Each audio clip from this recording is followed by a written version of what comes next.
شكرا للزملاء في الاستوديو. السلام عليكم مشاهدينا الكرام، نحييكم إلى هذا العدد الجديد من برنامجكم الأسبوعي جامعة التكوين المتواصل، وإلى عدد آخر من رحاب الجامعة.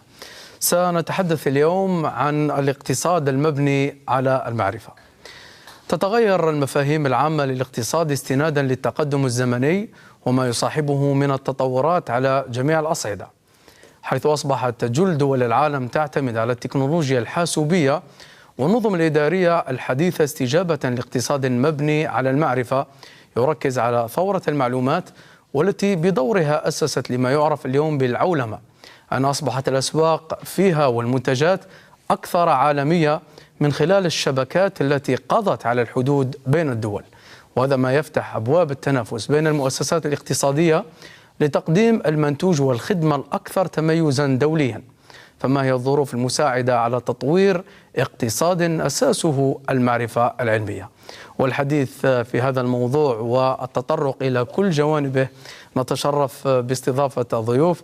يحضر معنا كل من السيد الهواري التيغرسي، هو أستاذ بجامعة الجزائر الثلاثة. أهلا بكم سيدي. شكرا سيدي. مرحبا. كما نتشرف كذلك باستقبال الأستاذ البروفيسور بوكريف موسى، وأستاذ ومدير مخبر بحث في المانجمنت بجامعة بجاية. أهلا بكم سيدي.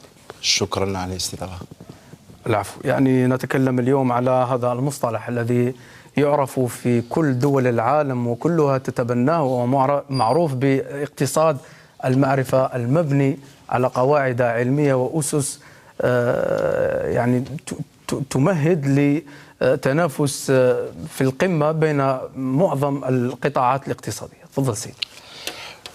Merci. Donc, avant d'entamer un petit peu le sujet, il faut d'abord peut-être donner une petite définition. C'est quoi l'économie de la connaissance?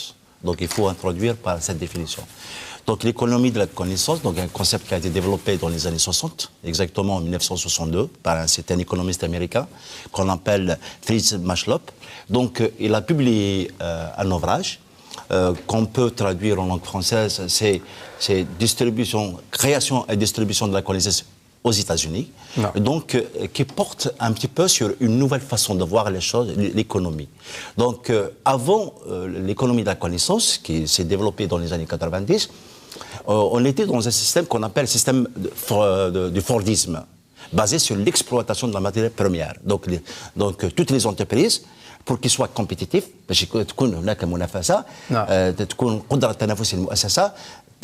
ils se basent sur leur capacité d'avoir ce qu'on appelle les économies d'échelle, donc des économies d'échelle, et surtout des gigantismes et une exploitation plus rationnelle de la matière première. À partir des années 90, ce concept il a commencé un petit peu à être connu, donc on s'est rendu compte qu'il y a une autre façon de faire de la compétitivité. C'est quoi? C'est à travers le traitement, la collecte, le traitement, l'analyse du savoir, de la connaissance, que ce savoir va donner naissance à des produits qui seront destinés aux consommateurs. Donc, ولات القدرة التنافسية المؤسسة غير مبنية على الموارد الأولية، على المواد الأولية, mais plutôt sur la capacité d'une entreprise non seulement à collecter l'information, mais surtout à créer cette information et la diffuser pour l'ensemble des partenaires de l'entreprise. C'est à partir de là que le concept a commencé à être connu, et il y a toute une littérature qui a été développée à partir des années 90 concernant ce concept. Donc, on est passé et on s'est rendu compte, par exemple, donc il y a eu vraiment une évolution de ce concept. On s'est rendu compte, par exemple, que dans les années 50, par exemple, aux États-Unis, 35% de la valeur ajoutée venait justement de traitement de l'information. Aujourd'hui, si on prend un peu les pays de l'OCDE, c'est plus de 50% de la valeur ajoutée. Il vient justement du traitement de l'information et l'exploitation de cette information pour produire des services, produire des produits. Donc, justement, ce qui a fait justement un peu donner un essor plus considérable, ce qui a permis justement que maintenant le concept de l'économie l'économie de la connaissance, il devient un peu un concept généralisé que toutes les nations maintenant essayent un petit peu de s'inscrire dans cette nouvelle philosophie. C'est le développement des TIC, donc les technologies d'information et de communication. Donc aujourd'hui, la démocratisation de l'Internet, par exemple, le développement de beaucoup de logiciels, notamment dans les traitements des données et tout. Donc on a constaté qu'à travers cette technologie, on peut mieux exploiter les données. Donc notre collègue enseignant et le spécialiste un peu dans l'économétrie, donc on sait la donnée, comment elle peut être un levier de développement pour l'entreprise, parce que on peut revenir tout à l'heure que les entreprises ou les nations qui ne savent pas mettre en place des banques de données et exploiter ces banques de données, ils ne peuvent pas avoir des visions, ils ne peuvent pas avoir justement des plans de planification à long terme. Donc la donnée aujourd'hui, la statistique à travers ces logiciels, par exemple au niveau de l'entreprise, on peut prendre à titre d'exemple l'ERP. Donc l'ERP permet justement une meilleure prise de décision, une meilleure exploitation et une meilleure anticipation donc de l'avenir pour l'entreprise. في كذلك جانب آخر مع السيد تيغرسي، نتحدث في نفس الوقت على الطلبة الجامعيين حاملي الشهادات الجامعية الذين يحملون للفكر المقاولاتي والمقبلين على إنشاء مؤسساتهم الخاصة، وهذا ما يهمنا نحن في هذا البرنامج. يعني نسلط الضوء كثيرا على طلبتنا الكرام، فيجب عليهم بطريقة أو بأخرى أن تكون لديهم آليات أو بعض الأدوات التي من خلالها يمكنهم الدخول إلى عالم التنافسية في هذا المحيط الاقتصادي اليوم الذي يعرف بتنافسية شرسة. تفضل سيدي. أولا مشكورين لأنه دعوتوني للجامعة الأصلية نتاعي في الحقيقة، وفي الحقيقة متشرف كذلك بزميلي وصديقي تعرفنا اليوم مرحبا البروفيسور. فقط أنه نقول أنه لما نحكي على التعريف تاعها بصفة عامة نحكي عليها اقتصاد معلومات، اقتصاد الخبرة، اقتصاد الانترنت، اقتصاد الرقمي، الاقتصاد الافتراضي، الاقتصاد الشبكي، اقتصاد اللاملموسات، الاقتصاد الإلكتروني، كله عبارة عن تقريبا نفس التعريف. فقط لازم نوضح الفكرة. نعم. أنه كنا نعرفه في السنوات الماضية لما نحكي على دالة الإنتاج في الاقتصاد والمتغيرات الأساسية بالنسبة للإنتاج كانت لايبر اللي هو العمل، كان رأس المال، كان نوعا ما تطور تقني وبعض المتغيرات.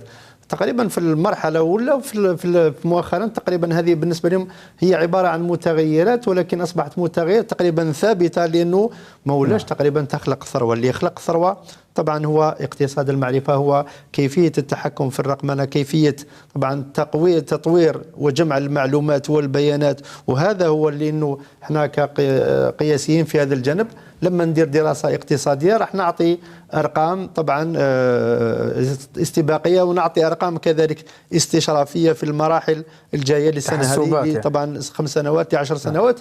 وهذا المهم أنه لما تكون عندك المعلومة في المرحلة الأولى لما تقدر تتحكم في المستقبل على الأقل القريب والمتوسط، يمكن أنه تكون عندك طبعا أفق.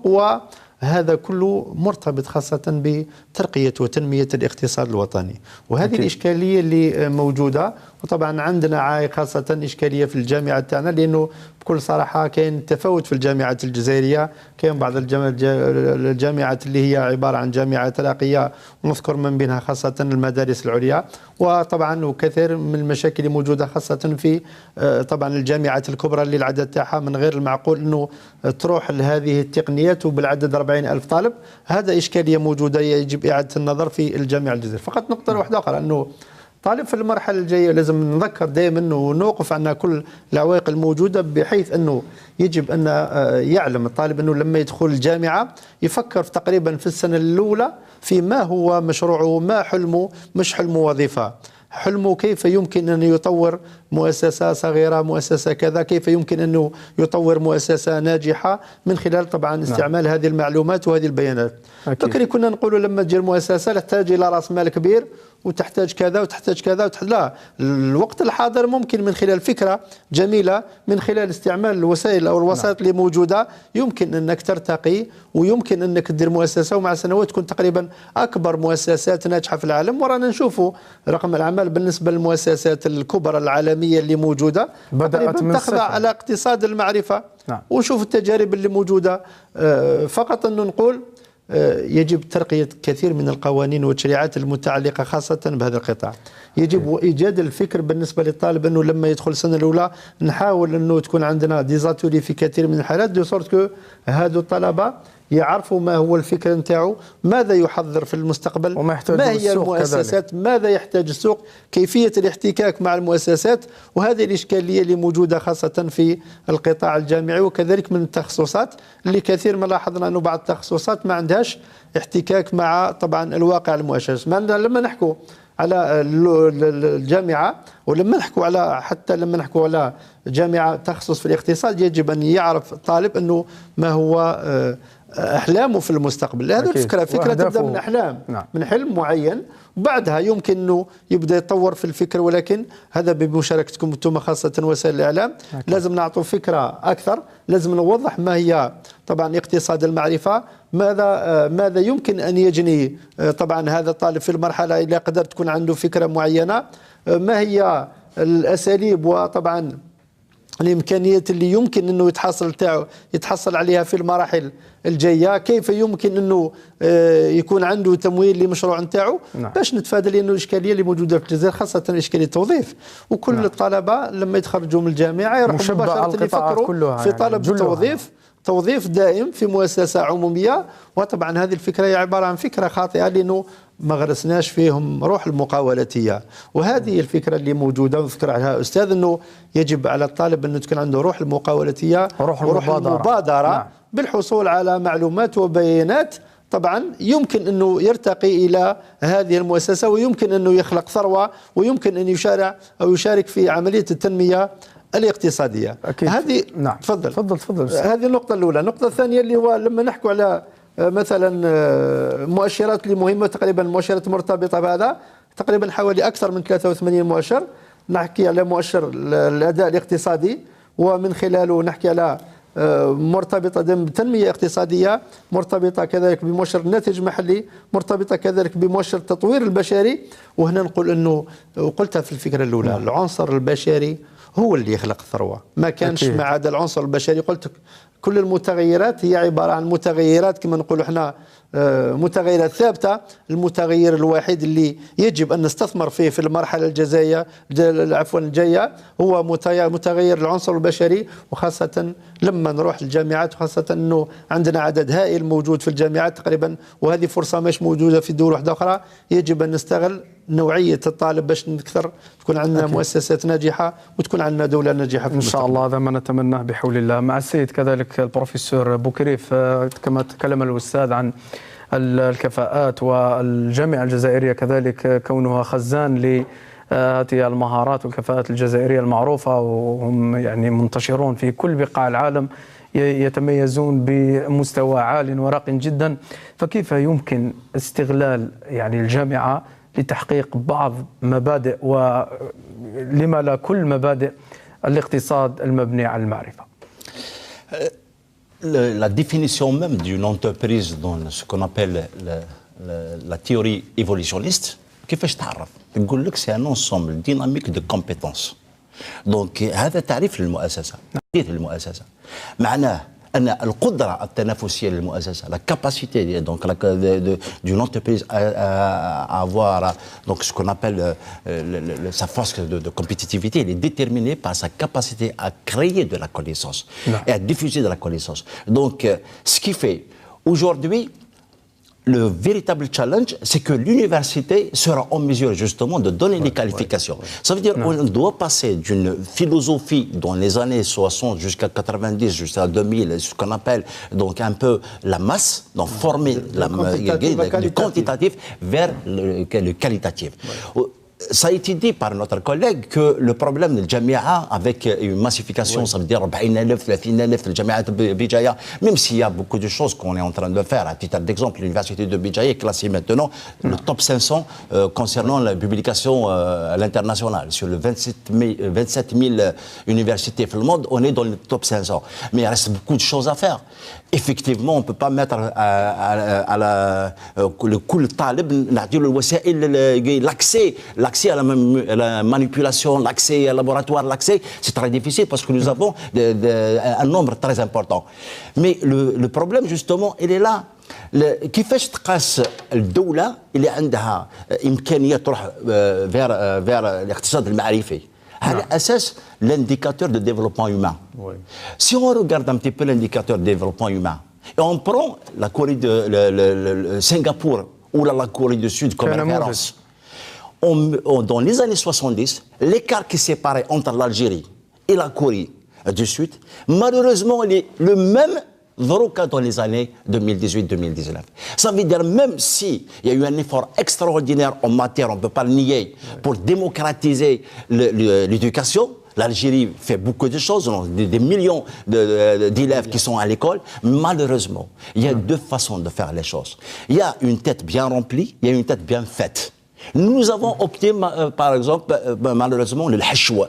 Donc, l'école Ta'ana, elle n'a pas su, justement, donner les compétences nécessaires. C'est pour ça, d'ailleurs, le discours au niveau des chefs d'entreprise, il dit que oui, il y a une université, il y a Kharijin Jamiat Kbar, mais il y a la paire râle.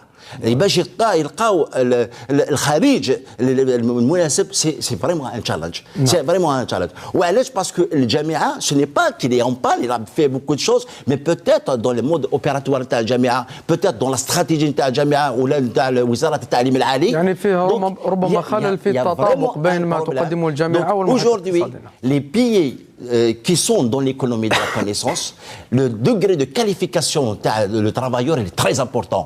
Ça parce que on est passé justement de la vision de Ford, de la vision de Taylor. Oui, le travailleur, il n'a qu'à exécuter un travail qu'on va lui donner sans réfléchir à une autre vision où les amis يكون خلاق. Il faut الإبداع العامل يجب أن تكون لديه قدرة الإبداع يجب أن تكون لديه قدرة ce qu'on appelle l'esprit d'initiative et ça donc il passe par la formation il passe par la capacité à l'apprentissage donc mettre en place au niveau des firmes des entreprises les capacités d'apprentissage mais dans une approche globale qui doit être pilotée par l'État, par le ministère de l'Enseignement supérieur, par le ministère de l'Éducation, qui doit avoir, malheureusement, on va faire un peu de la politique même si on ne veut pas le faire.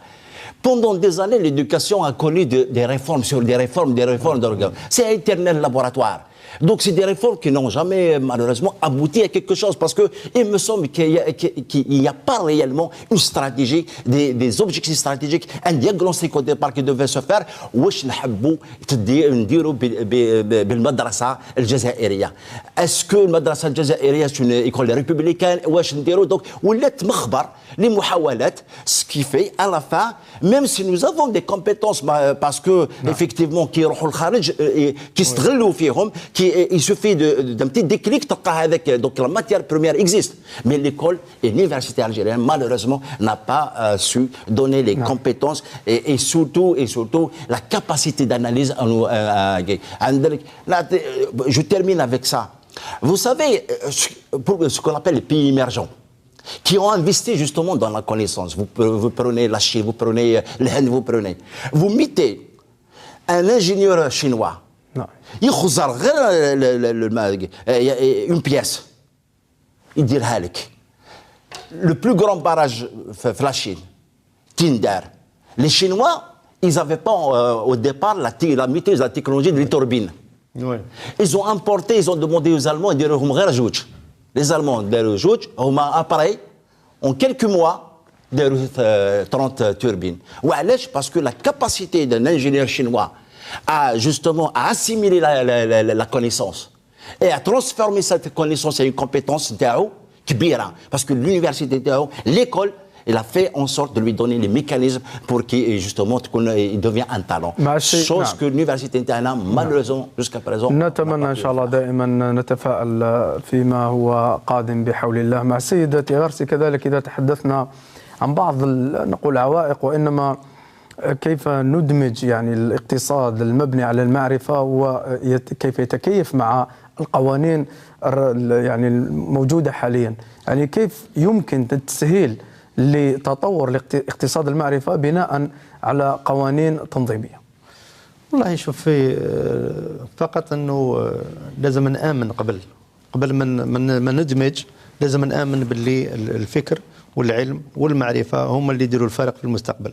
وهذه الإشكالية اللي موجودة في كثير من القطاعات، أنه بقات معزولة. كاين إشكالية بالنسبة لي حتى المؤسسات الاقتصادية حتى هي موجودة في عزلة، وما تآمنش بالعلم والمعرفة، وما تآمنش كذلك بالتكوين بالنسبة لها، وما تآمنش. وهذه المشكل موجودة لما نشوف مخابر البحث كذلك. لا كذلك تقريبا ضعيفة. مخابر البحث في الجزائر نوعا ما قليلة جدا، وما نشاركش تقريبا. لما نشوف كثير من دي مويان. أنا مدير مخبر. أنا معك ولكن حتى مخابر البحث لازم تبادر هي باش على الأقل تكون عندها علاقة مع المؤسسات اللي موجودة طبعا في الواقع الاقتصادي، باش يكون عندها تمويل ذاتي من خلالها. وهذا القانون في بعض الحالات يسمح، ولكن يبقى دائما كثير من النقائص موجودة في لما نحكي فقط نعم في تجربه فقط بسيطه. لما نحكي على التجاره الالكترونيه في الجزائر، هذا لما لانه احنا تخصصنا خاصه في الاقتصاد ونحكي بكثير، والتي تعتمد عليها اليوم الكثير من الدول تعتبرها كمصدر. ومدى مساهمة التجارة الإلكترونية خاصة في الاقتصاد الوطني. نظن حتى المشروع هذا موجود على البرلمان وتناقش في البرلمان واعتمد من طرف البرلمان، ولكن لحد اللحظة لم نلاحظ طبعا تجسيد هذا القانون، ولم نلاحظ طبعا تطبيق هذا القانون، وما شفناش طبعا تغير كبير في هذا العمل في هذه الامور. شوف، حاجه الاولى انا نقول لك حاجه قبل ما نحكوا على الجانب العلمي والاقتصادي، لازم تكون عندنا رقمنه. لما نقول رقمنه لازم تكون عندنا شفافيه في عمليه التسيير، شفافيه في طبعا لانه سي لا بلاتفورم. لما تكون عندنا شفافيه يمكن انه قال انا يمكن نشوف هذا الاستاذ الباحث في المنطقه المعينه وتقدر تحصل عليه. هذه الاشكاليه انه جمع المعلومات اللي كان يحكي عليه بالاستاذ هي او بنك المعلومات بالنسبه لنا غير متوفره تماما في الجزائر. انا لما نشوف استاذ بهذا الحجم الله يبارك، وكان ماشي البلاطو هذا ما نقدرش نشوفه، ما نقدرش نتعلم معاه، ما نقدرش ممكن نتبادل افكار بيناتنا. هذا الاشكال اللي موجود في الجزائر انه قطاع، وهذا ولما نقول رقمنه هي عباره عن اموال باهظه رانا نضيع فيها، وهذه يمكن الاستثمار فيها، يمكن ان نستثمر فيها. لما تقول رقمنه معناتها انه لما نحكي على قطاعات معينه، قطاع الاقتصادي او قطاع الماليه، نعرفوا انه نسبه التحصيل الضريبي موجوده حوالي 20%، معناتها 80% ما نش قادرين نتحصلوا فيها، لانه عندنا مشكله رقمنه، لانه ما نعرفوش في الجزائر من هو الثري ومن هو طبعا موجوده. وهذه طبعا هذا كله مرتبط بمدى تحصلنا ومدى جمعنا لهذه المعلومات، ومدى انه قدره المواطن انه يتحصل على هذه المعلومه. لانه لما تكون عندك معلومه يمكن تفكر بهذا الجانب. نعطيكم فكره واحده اخرى، هي لما نحكوا على التجاره الالكترونيه انا نشوفوا يوميا تقريبا ممارسات الكترونيه موجوده في سوق موازيه، حتى هي موجوده في سوق الموازيه. يقول لك وليدك ممكن جدا انا نروح نشري فلان كذا وكذا كذا يعني خارج في منطقه معينه خارجه. شوف، حاجه الاولى انه ما قدرناش على الاقل نأطر هذا التاجر باش نقدر نعطيه دفع ليه، وباش نقدر نحميه حتى هو في المستقبل.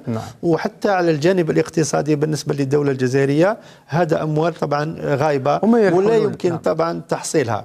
كل هذا سيدي لتجسيد هذا الفكر، وهي في بداية الأمر هي ثقافة. يعني الإنسان الذي لا تكون لديه ثقافة في الاستعمال التجارة الإلكترونية لا يمكن له أن يستعملها.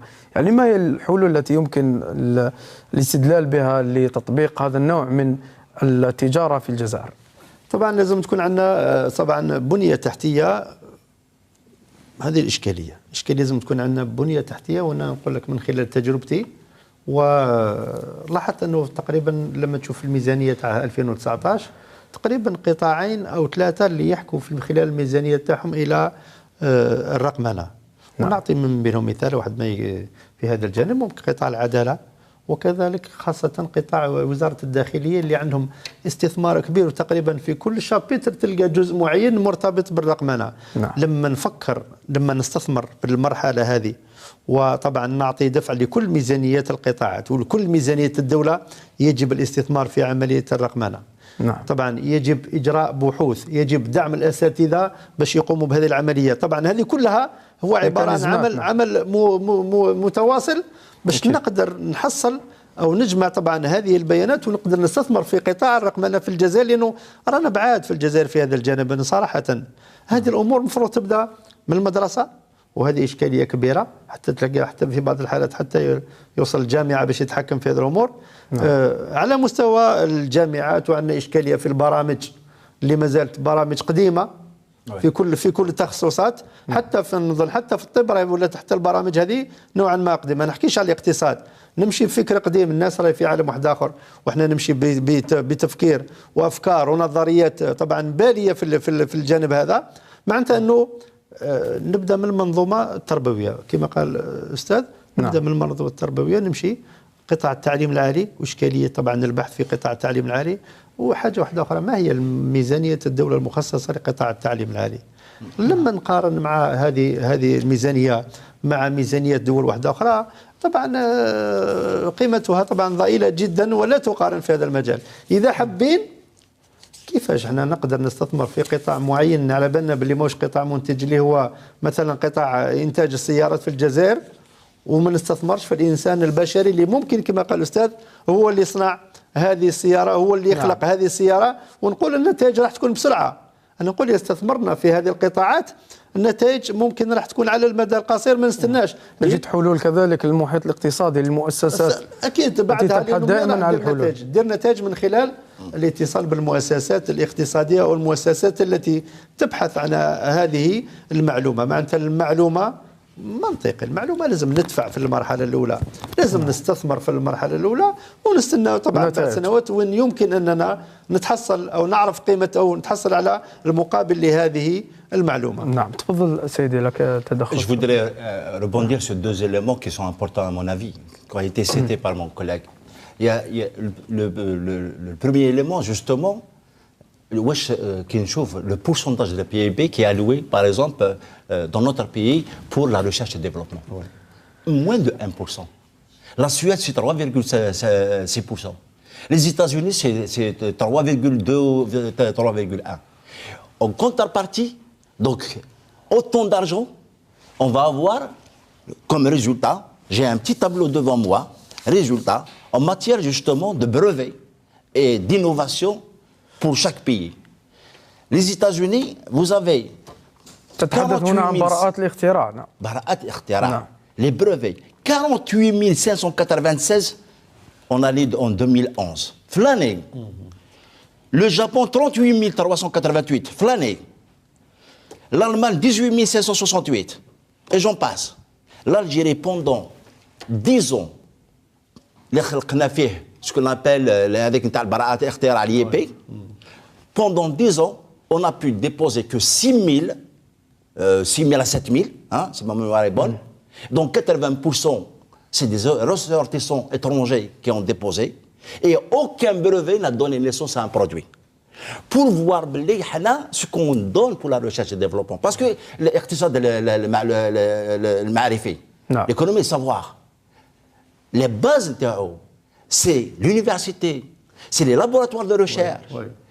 Et la recherche peut se faire au niveau des entreprises, comme peut se faire aussi au niveau des institutions, comme les laboratoires de recherche, comme donc les instituts de recherche, etc. Non. Et deuxième élément qui a été cité, et je suis entièrement d'accord, قال لك لابد أن نؤمن بأن المعرفة هي اللي تخلق الثروة. Parce que jusqu'à présent, ce n'est pas le cas. Moi, je suis un homme de terrain. Je travaille beaucoup avec les chefs d'entreprise. D'ailleurs, je suis invité même à être dans un petit séminaire sur la digitalisation des entreprises, parce que le premier cluster créé en Algérie, c'est le cluster Boisson, hein, créé à l'université de Béjaïa d'ailleurs. Donc, maintenant, ils sont en train de mettre en place une plateforme, des plateformes digitales pour la logistique. Ils ont compris, Belek. Les entreprises, par exemple, واحد عنده camion. Il يروح, je ne sais pas, dans un pays africain. Il dit cela. Il a, tout le monde, il est connecté à cette plateforme. هو يدي من الكاميون ما رجعش vite.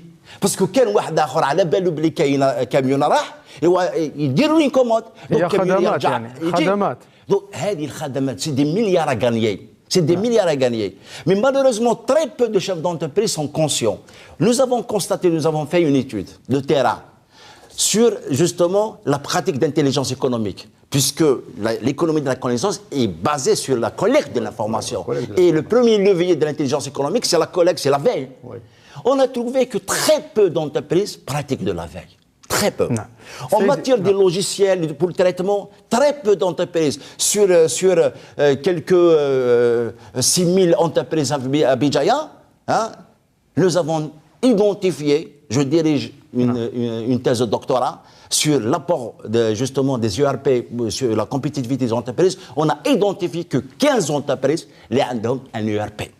Donc vous voyez, ils sont très loin.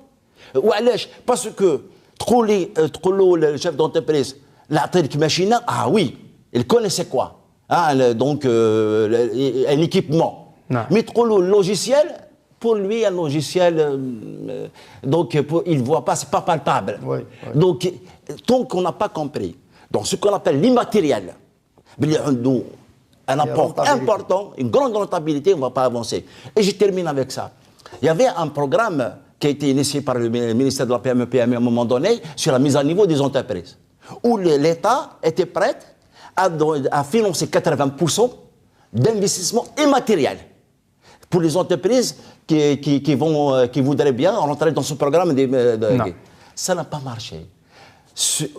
Il y a eu presque 4 milliards d'euros qui devaient partir, dollars qui devaient partir pour la mise à niveau, avec un programme de mettre à niveau 20 000 entreprises. Oui, oui. Moins de 400 entreprises ont bénéficié. Mais il y a de ce qu'on appelle les matériels. Donc ils n'ont pas compris que nous sommes justement, on est passé d'une économie basée sur la machine, sur l'organisation, une économie basée sur les qualifications, sur la connaissance. أكيد مع السيد كذلك تيغارسي الجزائر لها العديد من المؤهلات التي تؤهلها أن تكون في قمة التنافس مع الدول المعروفة والمتطورة في مجال الاقتصاد المعرفي، فربما بعض الاقتراحات التي يمكن أنت كخبير في هذا المجال الاقتصادي أن تعطيها للنهوض بهذا المجال في بلادنا. شوفي كاين اشكاليه اللي هو اذكرها زميلي، فقط انه نشوفوا حتى ميزانيات المؤسسات وميزانيات تقريبا كل المؤسسات الجزائريه. الحاجه الاولى انه لو شابيتر دو لا فورماسيون تلقى ضعيف، وحتى في نهايه السنه تلقى الا استعملوا منه حوالي 10% راهم ملاح. هذه اشكاليه موجوده، انه واش كنا نحكم قبل، الناس ما تامنش بقيمه المعرفه والتكوين المتواصل. هذه الإشكالية اللي موجودة في الجزائر. نشوفوا أن مؤسسات السرار، ونسمع عن مؤسسة بعثت تحيين تكوين يعني ولا فورماسيون سرار وين بعثته حتى الادمينستراتور اللي باش يطور حتى اساليب التسيير تاعو باش يدير فورماسيون. ما يامنوش حتى هذه الفكره. قبل ما نحكوا على انواع وكذا، لازم نحكوا على الفكر انه لازم نامن بالتكوين وقدره التكوين، وحتى الاموال اللي ممكن حتى الى هذه المؤسسه تفكر هو استثمار سيعود عليها بالفائده. هذا والمعرفه هو اللي يدير لهم لا ديفيرونس. كما كنا نحكوا كثير من الحالات. نعطيكم ان اكزومبل باغ اكزومبل. قلنا نقطه قلت لكم التحصيل الضريبي في الجزائر حوالي 20%. اذا وصل 20% 80% ما قدرناش نحصلوا. 80% هي عباره عن ارقام. لما نحكم ميزانيه الدوله من خلال التحصيل الضريبي هذه السنه حوالي جبايه بصفه عامه كلها حوالي 3700 مليار من ميزانيه الدوله اللي هي 8500 مليار. هذه اشكاليه. ولما نحكم هذه النسبه تقريبا راهي 40%. تخيلوا لو يكون عندنا قطاع مراقما، قطاع فيه كل المعلومات، تعرف شكون خلص وشكون ما خلص، يمكن نحط الوصول لاي انسان فيه ونوصلوا الى مستوى 60% برك. 60% معناتها 3700 في 3 معناتها حوالي 10000 او 11000. معناتها العجز اللي موجود في الميزانيه هذا السنه ما كانش. عندنا فايض، اللي هو قدره حوالي اكثر من 2000 مليار. هذا في تحصيل برك. علاش انا نقول لك انه تحصيل في هذا فتح قطاع كثير من القطاعات، لانه في كثير من الحالات نلاحظوا انه تسيير المؤسسات العموميه تمشي بطريقه بيروقراطيه ويخضع لها خاصه الطابع السياسي لتسيير هذه العمليه. milliards de dollars de l'informel dans le circuit informel. Si on est vraiment passé à la numérisation, هذوك يتحتم كاع الناس ياخذوا ما كاش liquide, donc on va réduire l'utilisation liquide. Les gens seront obligés de mettre leur argent dans les banques. شكرا. façon de capter aussi les 40 milliards de dollars de l'informel. de le rendre dans le circuit bancaire formel. بصفه عامه دائما نقولها، مشاكل الجزائر هو في عدم التحكم او عدم استعمال، ما نقولش تحكم، لانه كل الشعب الجزائري انا نقولها في كثير من الحالات نقول خاصه مستوى الشباب نتاعنا في عمليه الرقمنه وفي عمليه طبعا المنظومه الاعلاميه راه بعيد في عالم واحد اخر.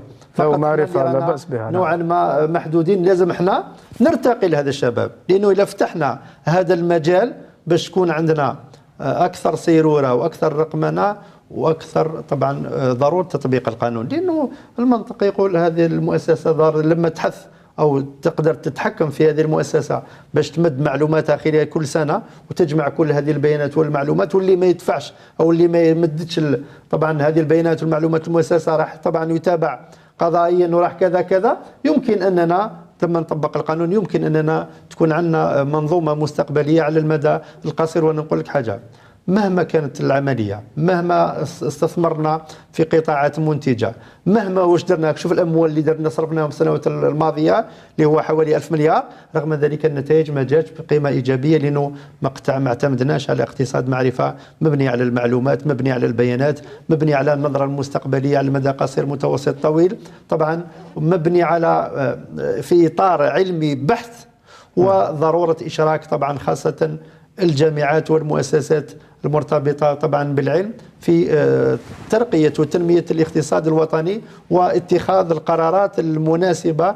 وحاجة واحدة أخرى، تمويل هذه القطاعات بأكثر ما يمكن، لأنه المنتوج أنا نقول لك حاجة أ بلس بي يقال سي، لما نستثمر راح نعطيك نتحصل في سنتين 3 4 على الأقل 10 سنوات تولي عندنا. وعطينا تجارب بعض الدول اللي كانت تقريبا في نفس المستوى، شوفوا وين ارتقت وإحنا وين عندنا. فقط أنا نقولوا إمكانياتنا في الجزائر كلها إمكانيات تسمح باش نروحوا بعيد، لأنه لما نحكي تضاريس الجزائر قرب الجزائر من أوروبا، الجزائر بوابة إفريقيا، الجزائر كذا، ولكن هو تضاريسنا ومناخنا الاقتصادي المتنوع والكفاءات لدينا كذلك، والكفاءات موجوده، والدليل على عندنا شحال من طبيب في فرنسا وعندنا شحال من كذا. وحتى الاعلاميين اللي ما استغليناهمش في المراحل اللي فاتت راهم يروحوا طبعا هجره كبيره، خاصه للاختصاصيين المعلوماتيه موجودين طلبه كبيره في المانيا وفي كثير من الدول. ضروري اننا نرتقي الى هذا المستوى. حاجه اخرى فقط لما نحكي فقط على سيدي الوقت يداهمنا، فقط اكمل فقط لما نحكوا على النقطة اللي ذكرناها اللي هي خاصة فيما يخص في بالي انه توصيات اللي مقترحة، كاين توصيات على المستوى الاقتصادي، توصيات في مجال التكنولوجيا، وتوصيات في مجال كذلك مجتمعات المعرفة. ضروري انه انا قلت قبل ونعاود نفكرها دركا، مش شرط انه مش المؤسسات الكبرى اللي تخلق ثروة، هذا راح لازم نآمن بمؤسسات صغيرة ومتوسطة فكرة، ومن خلال هذه الفكرة يمكن نتحصل على أموال كبيرة. والدليل على كل المؤسسات الناجحة الموجودة في خارج طبعا الجزائر هي عبارة عن مؤسسات ناجحة بدأت صغيرة بأفكارها فقط قبل ما تكون أموال. ما نحتاج دي مليار باش نديروا مؤسسات، هذو دي مليار اللي درناهم في مؤسسات لازم نوجههم في المعرفة. شكرا. لازم نوجههم في قطاع التعليم العالي. كاين طبعا كثير من العديد من النقاط أكيد، ولكن يا حبذا لو نتطرق إليها، ولكن الوقت دهمنا. شكرا لكم أساتذتي الكرام على كل هذه التوضيحات، السيد الهواري تيغارسي أستاذ بجامعة الجزائر 3، والأستاذ مكرف موسى من جامعة بجاية. شكرا لكما. كما نشكر مشاهدينا الكرام على طيب الإصغاء والمتابعة. إذا موضوعنا لهذا اليوم كان حول الاقتصاد المبني على المعرفة. نتمنى إن شاء الله لبلادنا أن تتطور في هذا المجال وفي كل المجالات بحول الله. شكرا لكم مشاهدينا الكرام، نلتقي إن شاء الله في الأعداد من مقبلة. نعود للزملاء في الاستوديو. جمعة مباركة والسلام عليكم ورحمة الله تعالى وبركاته.